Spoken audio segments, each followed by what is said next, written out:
কালী পুজো বলে কথা, একটু তো ব্যস্ত থাকবোই, তো ব্যস্ততার জন্যই ভিডিওটা শেয়ার করা হয়নি। দেখো সকাল সকাল বেরিয়ে সমস্ত বাজারহাট করে নিয়েছি, এখন ভোগ বানানোর পালা। এবছর সমস্ত ভোগ আমার ছেলে আর বর মিলেই বানিয়েছিল। আর এদিকে ব্রাহ্মণ এসে গেছে, আর আমার বর কাটতে বসে গেছে কাঠ, হোমের কাঠ। এই যে পুজোয় বসবে, তাই জন্য নারায়ণ নিচ থেকে আনতে গিয়েছিল ব্রাহ্মণ।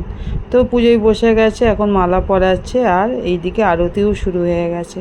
আর এদিকে 28টা প্রদীপ জ্বালা, আর তারপরেই হবে হোম। আর হোম হয়ে যাওয়া মানেই তো পুজো শেষ। আর পুজো শেষ প্রায়, আর আমরাও বাড়ির দিকে রওনা দিয়েছি। পুজো শেষ, বাড়ি যাচ্ছি বলো।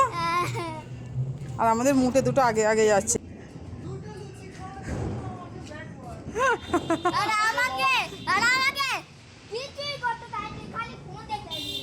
ফোন দেখতে দিয়েছে খালি।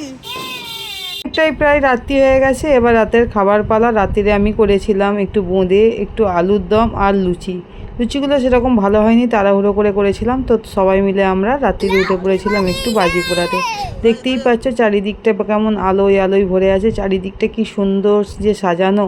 আর দুর্গা পুজোর পরেও অত মন খারাপ করে না, কালী পুজোর পর যতটা মন খারাপ করে।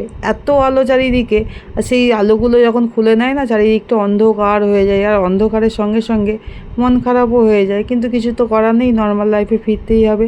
চলো টাটা, সবাই ভালো থেকো, সুস্থ থেকো।